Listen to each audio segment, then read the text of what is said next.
नमस्ते दोस्तों। आज अभिव्यक्ति में हम सुनेंगे मालती जोशी की लिखी कहानी सन्नाटा ही सन्नाटा। इस कहानी का इंग्लिश ट्रांसलेशन भी आप सुन सकते हैं मेरे दूसरे चैनल पे, जिसका लिंक नीचे डिस्क्रिप्शन बॉक्स में दिया हुआ है। तो चलिए शुरू करते हैं। डाकिया तो चिट्ठी देकर चला गया, पर जाते जाते घर में 15 दिन से चल रहे आनंदोत्सव का समापन कर गया। सावित्री को तो जैसे काठ मार गया। लड्डुओं के लिए बेसन सेकते उसके हाथ एकदम रुक गए। सुनीता लपक कर करछुल न संभाल लेती तो सारा बेसन राख हो गया होता। अम्मा को यूं गुमसुम देख नरेश परेशान हो उठा। उनके पास बैठकर सांत्वना के स्वर में बोला, जरा हौसला रखो अम्मा, तुम तो एकदम उदास हो जाती हो। जानती तो हो ये फौज की नौकरी है, वो आधी रात को भी बुलाएं तो हमें जाना पड़ता है। आज यह कोई नई बात थोड़े ही है। तुम्हें तो बल्कि अब तक इसकी आदत हो जानी चाहिए थी। आदत? ऐसी बातों की आदत पड़ती है कहीं? बरस बरस भर बाट जोहने के बाद तो बेटा घर आता है। मन में पूरी पकवानों की एक लंबी फहरिस्त को संजोए रहती है, पर उनमें से आधी भी बन पाती नहीं और छुट्टियां ख़त्म हो जाती हैं। वह चला जाता है और पछतावे का एक गहरा एहसास मन में रह जाता है। इस बार तो पूरे 15 दिन भी नहीं हुए और बुलावा आ गया। देश में कहीं कोई लड़ाई का खटका नहीं है, पर सरकारी आज्ञा है, उसे टाला नहीं जा सकता। पता नहीं क्यों सरकार अपने जवानों को चौकस रखना चाहती है। पता नहीं कब कैसे ज़रूरत पड़ जाए। शोभा, सावित्री ने अपने भीतर उठे तूफान को बरबस दबाते हुए आवाज़ दी, बेटा जरा इसके कपड़े समेट लो, पूरे घर भर में बिखरे पड़े हैं। प्रेस करवाना हो तो राकेश को भेज दो, करवा कर ले आएगा। और कल धोबी को जो 2 कमीजें दी हैं वे आईं कि नहीं?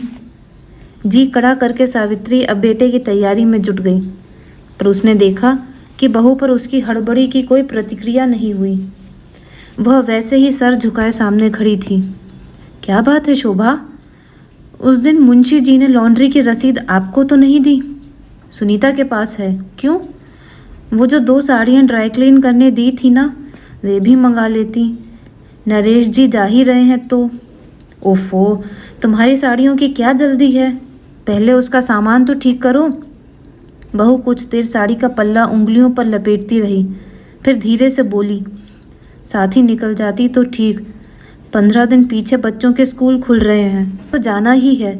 इतनी दूर का सफ़र और बच्चों का साथ मेरे बस का थोड़े ही है। सुन्न हो गई सावित्री। बहू के जाने की तो उसने कल्पना ही नहीं की। बड़ी मुश्किल से तो बेटों के लिए मन बनाया था। इससे क्या हड़बड़ी है? अभी तो मैंने बबलू और गुड़िया को जी भरकर प्यार भी नहीं किया। बच्चों की तो अभी 15 दिन की छुट्टियां हैं ना, फिर परेशानी क्या है? राकेश तुम्हें छोड़ आएगा। ऐसी कौन सी MA BA की पढ़ाई है, 2 दिन आगे पीछे सही। यहाँ रोटी पानी की भी दिक्कत होगी। घर को देखेंगे कि दफ्तर में काम करेंगे। तो दिल्ली कोई देहात है क्या? सावित्री एकदम झल्ला पड़ी। क्या वहाँ कोई ढाबा नहीं है? क्या मेस में खाना नहीं मिलता? सास का उखड़ा मूड देखकर शोभा चुपचाप वहाँ से खिसक ली। सावित्री ने भी राहत की सांस ली। अच्छा है, कम से कम बहू पलटकर जवाब तो नहीं देती, नहीं तो ये आजकल की लड़कियाँ सारी पढ़ाई लिखाई सास पर ही झाड़ती हैं। शोभा तो चुपचाप चली गई, पर 10 मिनट बाद ही नरेश चौके में आकर बैठ गया। सावित्री मटरी के लिए मैदा गूंथ रही थी। यह क्या गोरख धंधा किए रहती हो अम्मा, कभी तो आराम भी कर लिया करो। बेटे के स्वर में चापलूसी की चाशनी छलक पड़ रही थी, पर सावित्री पुलकित नहीं हुई। सपाट स्वर में बोली, आराम तो बेटा मरने के बाद ही मिलेगा। तुम क्या कहने आए थे सो कहो। नरेश थोड़ा सहम तो गया, फिर भी हिम्मत करके बोला, तुम्हारी आज्ञा हो तो मैं शोभा को साथ ले जाऊं। क्यों? उसके ममेरे भाई की शादी है, कह रही थी इसी बहाने नंदसाल घूम आऊंगी। ये शादी यकायक कैसे निकल आई? यकायक क्यों अम्मा? उन्होंने तो 2 महीने पहले से निमंत्रण भेज रखा था, पर यहाँ आना था इसलिए हमने कैंसिल कर दिया था। अब मेरी छुट्टी कैंसिल हो गई है तो? छुट्टी तुम्हारी कैंसिल हुई है, उसकी तो नहीं। आने जाने की समस्या भी तो है अम्मा। अगर वो जाना चाहती है तो कोई बात नहीं। वैसे मैंने उससे कहा था कि राकेश छोड़ आएगा। वो तो छोड़ आएगा अम्मा, पर सोचो बिना बात के 200-300 रुपये फूंक जाएंगे। वही रुपए यहाँ किसी और काम आ सकते हैं। चुप हो गई सावित्री। ठीक तो है, वे लोग ऐसे धन्ना सेठ तो है नहीं कि 200-300 रुपए ऐसे ही फूंक दें। उसने तो केवल इतना चाहा था कि भाभी को छोड़ने के बहाने लड़का दिल्ली घूम आएगा। बेचारे बच्चे कहीं निकलते भी तो नहीं हैं। साल भर रिश्ते में शादियां निकलती रहती हैं, पर कहीं जाना नहीं हो पाता। मजबूरी में पति पत्नी चले भी जाएं तो बच्चे पीछे छूट जाते हैं। कहीं भी जाना क्या आजकल सरल है? किराए का जुगाड़ करें, नेक दस्तूर का इंतजाम करें कि पहले अपना हुलिया सुधारें। नरेश बंधी बधाई रकम भेजता है। कभी ऐसे कामों के लिए खर्च की मांग करो तो एक लेक्चर पिला देता है। आप लोग बेकार के पचड़ों में पड़े हैं। आजकल कोई इतनी रिश्तेदारियां निभाता भी है? कमाऊ बेटा है, उसकी हर बात चुपचाप सुन लेनी होती है। माँ बाप को उपदेश देता है, पर खुद ससुराल की एक शादी नहीं छोड़ता। माना कि गाजियाबाद लगा ही हुआ है, फिर भी खर्च तो होता है। पास में होने के कारण बहू के पीहर से कोई ना कोई आता ही रहता है। पर नरेश कभी यह नहीं सोचता कि ये मेरे भाई बहन जो मेरे आगे बिछ बिछ जाते हैं, कभी इन्हें दिल्ली की सैर करा दूं? बस हर बार वही किराए का रोना। पिछले बरस सामने वाले शर्मा जी हरिद्वार गए थे। घर का साथ साथ था, सो बिना किसी पूर्व सूचना के सावित्री ने सुनीता को दिल्ली भेज दिया। सोचा था कस्बे में रहते रहते ऊब गई है बेचारी, थोड़ा घूम फिर लेगी तो मन हल्का हो जाएगा। भाई भतीजों के साथ तबीयत बहल जाएगी। भाभी के पास बैठकर थोड़ा शहरी तौर तरीका सीख जाएगी। पर क्या ऐसा हो कहाँ सका? लौटी तो सुनीता इतनी उदास थी। बोली न सैर न सपाटा, बस जाते ही काम से लाद दिया, जैसे मुफ्त की नौकरानी मिल गई हो। भाभी की मौसेरी बहनें आई हुई थीं, उन्हें तो कोई पानी का गिलास भी न उठाने देता था। कहा जाता था कि उन्हें आदत नहीं है। मेरे सामने भाभी चिकनी चुपड़ी कहती रहती, अरे हमारी सुनीता बहुत होशियार है, उसे खाना बनाने का इतना शौक है, हमेशा कुछ ना कुछ नया बनाती रहेगी। क्या खाक शौक है? बेचारी मजबूरी में सब सीखती रही। अम्मा की जचकी और बीमारियों ने उसे इतनी सी उम्र में ही बुजुर्ग बना दिया है। सोचा था बहू आएगी तो सुनीता को थोड़ा आराम हो जाएगा, पर कहाँ, उन लोगों के आने से काम उल्टा बढ़ जाता है। वे लोग तो मेहमान बनकर छुट्टी मनाने के लिए आते हैं, एक आध पिक्चर भाई बहनों को दिखा लाते हैं और बस फिर तो सुबह शाम घूमते रहते हैं। दोस्तों के घर खाना होता है, उन्हीं लोगों के साथ पिकनिक होती है, शॉपिंग होती है। अम्मा और सुनीता बच्चों को संभालती हैं, नित नए पकवान बनाकर खाने के लिए बाट जोहती रहती हैं। कितनी बातें हैं जो सावित्री बहू से कहना चाहती हैं, पर मौका ही नहीं मिलता। वह कहना चाहती हैं कि अब जरा सुनीता पर भी ध्यान दो, उसे जरा नए ज़माने के तौर तरीके सिखाओ, पहनने ओढ़ने का सलीका बताओ, हो सके तो एक आध सूट या साड़ी उसके लिए छोड़ जाओ। आजकल सुघड़ और सुशील लड़की किसी की आंखों में नहीं चढ़ती, सब तड़क भड़क चाहते हैं। जमाने के साथ तो चलना ही पड़ेगा, नहीं तो लड़की कुंवारी रह जाएगी। जाहिर है ये सारी बातें नरेश के सामने नहीं की जा सकती और बहू को अकेले में पा लेना बड़ा कठिन है। इतना सा तो घर है और बच्चे हैं कि सर पर ही खड़े रहते हैं। नरेश के साथ बहू भी चली जाएगी तो सारी बातें मन ही मन में रह जाएंगी।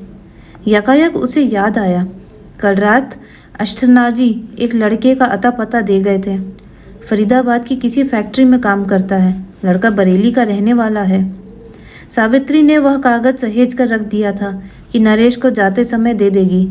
अब यकायक ही सब तय हो गया तो उसने अलमारी में बिछे कागज़ के नीचे से वह पर्ची निकाली और सीढ़ियाँ चढ़ने लगी। ऊपर आकर कमरे की ओर मुड़े ही थी कि दरवाजे में ठिठक गई। भीतर गर्मा गर्म बहस छिड़ी हुई थी। मेरा मतलब ये था कि अम्मा इतना कह रही हैं तो 4 रोज़ रुक कर आओ, चाहो तो मैं तार करके बुला लूँगा। नहीं बाबा, मुझे यहाँ मत छोड़ना, मैं तो मर जाऊँगी।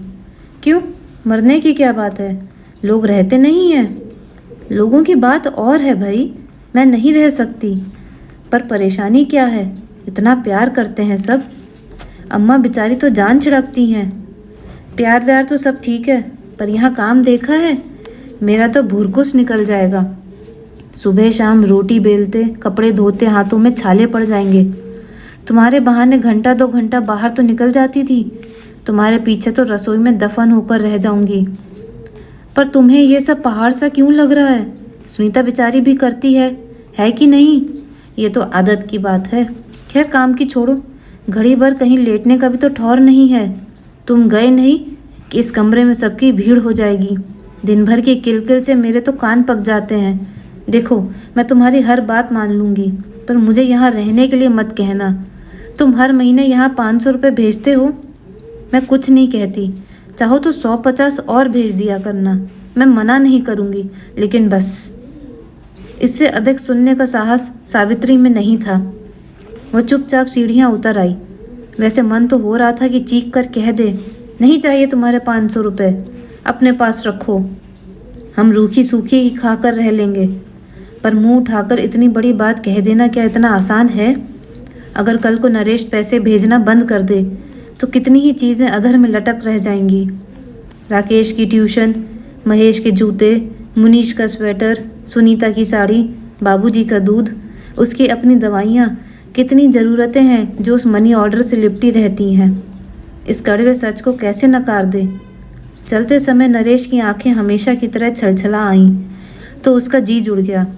ठीक तो है, लड़के किसके हमेशा घर बने रहते हैं, रोजी रोटी के लिए सबको एक दिन बाहर निकलना ही है। वह कब तक उन्हें अपने आंचल तले रख पाएगी? कहीं भी रहें, बस सुखी रहें। तन भले ही परदेश में हो, पर मन से अपने बने रहें। ममता से ऊब डूब होते हुए उसने जैसे ही बहू को हुलसता चेहरा देखा, उसकी सारी खुशी हवा हो गई। कैसे चहक रही थी, जैसे जेल से छुट्टी मिल गई हो। हाँ, सास के पाँव लगते हुए झूठ मूठ को बिसूरना वह नहीं भूली। हाय अम्मा जी, मन भर आपके पास रहना भी नहीं हो सका। मेरे भाग्य में शायद आपकी सेवा बदी ही नहीं है। सच इतना खराब लग रहा है। बच्चे तो दादा दादी के लिए तरस जाएंगे। यहाँ आने के लिए महीना भर पहले से ही उचक रहे थे। देखिए, 15 दिन भी रहना ना हो पाया, और ये 15 दिन भी कैसे फुर्र हो गए। बहू की भावुकता से अड़ोस पड़ोस की औरतें भीगने लगी थीं, पर सावित्री प्रस्तर मूर्ति सी खड़ी रही। पैरों पड़ती बहू को असीसना भी एक औपचारिकता थी जो उसने निभा दी। पगली सुनीता बबलू और गुड़िया को चिपटाकर जार जार रो रही थी, पर उसने छाती में उठती हूक को दबाकर दोनों को एक बार चूमा, और फिर बेकार मुंह बढ़ाने से क्या फ़ायदा। भैया भाभी को छोड़ने बच्चे बस स्टैंड चले गए। बच्चों के पिता रोज की तरह लाला की दुकान पर चले गए, जहां वे शाम को बैठकर हिसाब देखते थे। घर एकदम सूना हो गया था, पर उससे अधिक सूनापन उसके मन में भर गया था। बाहर का सन्नाटा तो अभी बच्चों के आते ही टूट जाएगा, पर यह भीतर का सन्नाटा, इसे कौन तोड़ेगा? दोस्तों, ये अंत था इस कहानी का। साथ जुड़े रहिए एक और नई कहानी के लिए।